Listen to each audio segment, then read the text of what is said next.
Welcome back to Sailing Merriweather, guys. This is a bit of extra content for your midweek. We're doing a boat tour this week of a Privilege 435. You'll meet the owner, David, who stripped this boat, an ex-charter yacht, down to its bare bones and rebuilt it from the ground up. He's put some really key features in it, such as a bulletproof door and panic room. I hope you guys enjoy it. I had a pleasure filming it. My name is David. I'm English originally, but I've lived in Bermuda for the last 30 years. I bought this boat about best part of 10 years ago, having never sailed before. It was run down. It'd been a charter boat and it had been run into the ground. Like the floor inside had stiletto marks, so presumably women had been dancing around on the floor and making.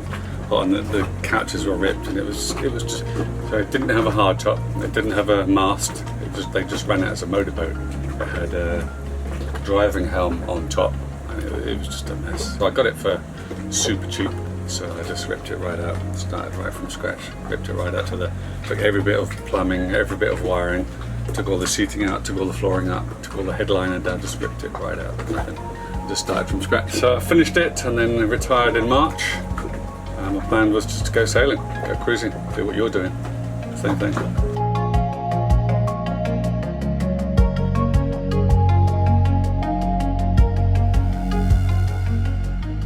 Hey Karen, welcome aboard. This is Aurora, my 44-foot Privilege, French boat.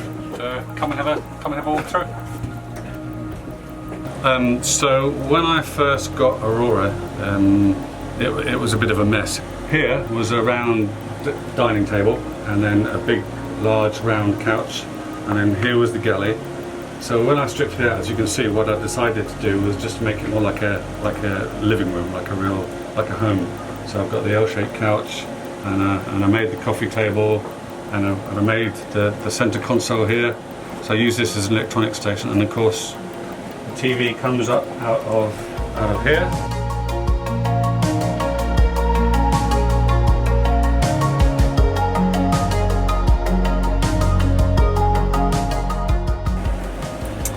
So this area before was the galley. The galley was literally right here. It had a large center console area here, and the whole galley was here. So when I took this out, I just made this into a nav station.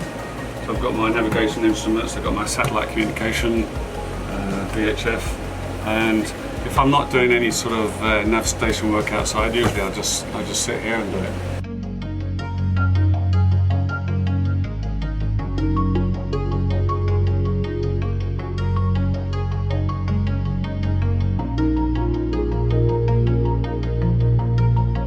So this is the galley. I took it from upstairs and I put it down here. Before there was a head right here with a shower. So I took that out and made this whole side into a galley. So I've got a freezer here and a fridge here behind the door. I've got propane stovetop cooking, and I have a propane oven here. I put lights under the counter here, as you can see, for no reason other than I could. And then just completely designed it as is. So some people don't like the thought of having a galley down. It might be a bit different on catamarans because they don't rock and roll so much, and because it's still quite a bit above the waterline. But anyway, I decided to open it up quite a bit, so I made this like this, so the whole area is quite open, so it doesn't feel like many galley downs feel. So here is one of the berths. It's a queen size berth, and the other is identical. On the other side, this is all a dressing room. But I turned the dressing room and made this into a head with a shower on the side. A little bit of storage space here, a little bit of cupboard. So the other side is exactly the same. So I've got 4 queen berths on this Privilege 435.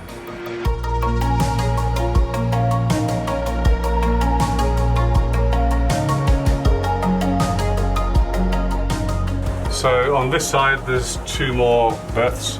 This one, the queen bedroom, it's got a cupboard in here. This is the first room that I did. I just cleaned it up, closed the door so I know that I had a clean bedroom to go to when the rest of the boat was just a complete construction site. So this boat's got dagger boards on it. It's one of the very few Privileges that they made with dagger boards. So it's good for the extra added performance if you want that.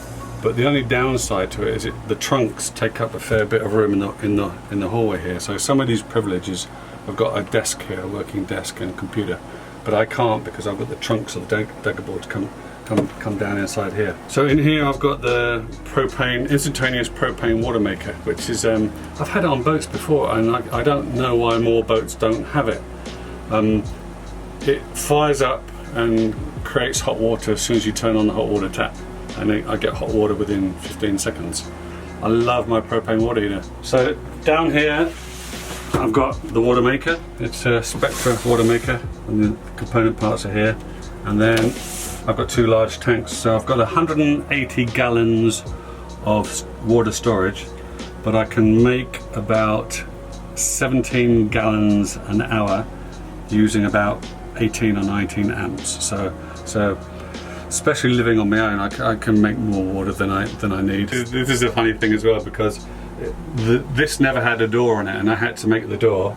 And being a policeman with access to ballistic panels, I thought, why not make it a bulletproof door? So now this is a panic room. So this door is actually bulletproof. It's made with ballistic panels.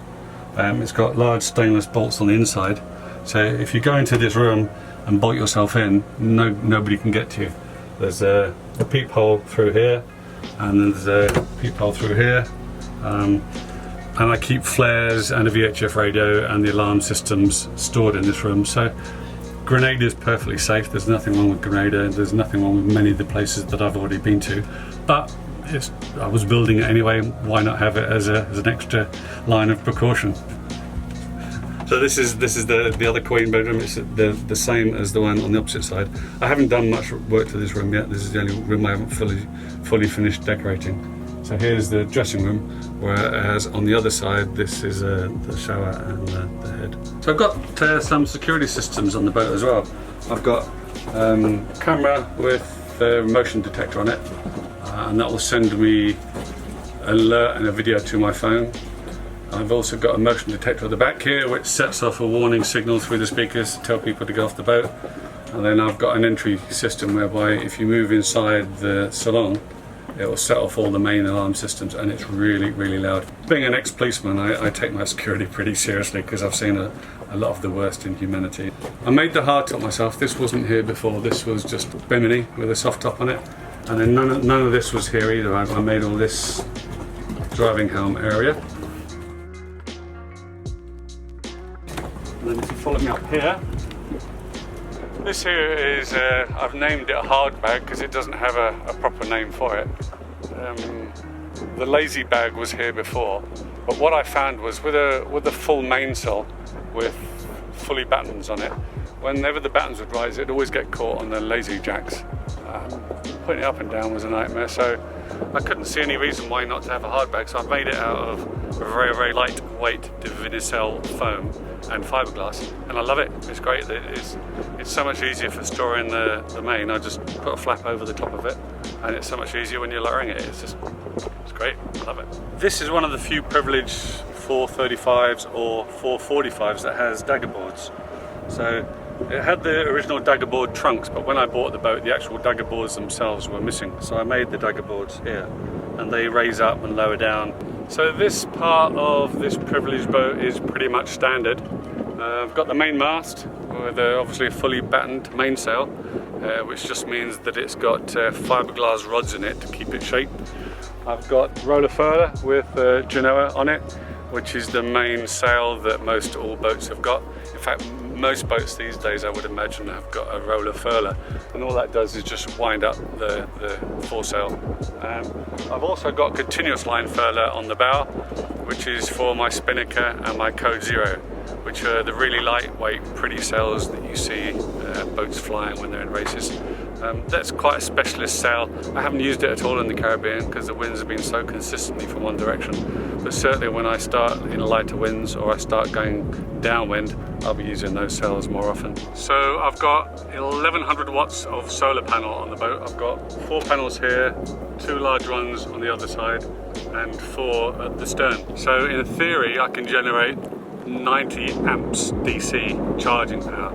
I never actually get that, but even this morning when I got up, and I put on the inverter, and I put on the fans, and I put on the radio. I was still getting about 65 amps coming in, charging my batteries up from last night. Fortunate enough that I can do everything myself, fiberglassing and plumbing and stuff like that. And I made this table too.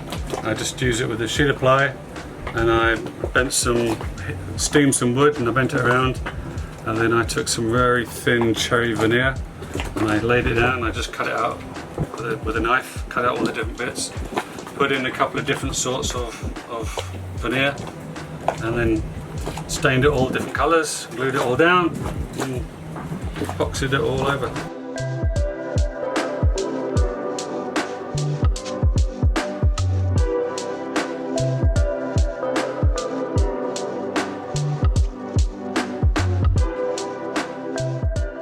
No, my dad's in the building trade, so when I first left school many moons ago, I went working with my dad in the building trade, so I learnt all my basics there. And then I'd done this to a couple of boats before. I started off with a small 23-foot Mako, and then learnt my tricks of the trade and made my mistakes. And then I bought another boat called Cora, which is a 57-foot catamaran motorboat, and it was even far worse than this. So when I bought this, I kind of pretty much knew what I was doing. So I can't afford to pay people to do all the work for me, so all the fiberglass I've done myself, and the plumbing and the wiring, electrics and carpentry, all that sort of stuff. I've done everything myself. The only thing I paid anyone to do was put the mast up for me. Some things you've got to recognise that you've got to leave to professionals to do for you. Yeah, I mean, even the engines, I put those in myself. It's been run as a charter boat, so it was one of those boats that just had 50 tourists on it. And when you've got those teenage tourists drinking at lunch, they're just going to be running around doing whatever they like, which is fine if that's what you want. But when it comes to repairing a boat to liverboard standards, or to my liverboard standards anyway, it was too far gone. I'm a bit of a perfectionist. It annoys me because I started to repair stuff, and then I couldn't repair it and get it back to where I wanted it, so I just start again. Thanks for watching, guys. If you want to see more of this kind of content, please comment in the comments below and let us know. Don't forget to like and subscribe, and thanks for watching. I had a pleasure filming this one. Cheers.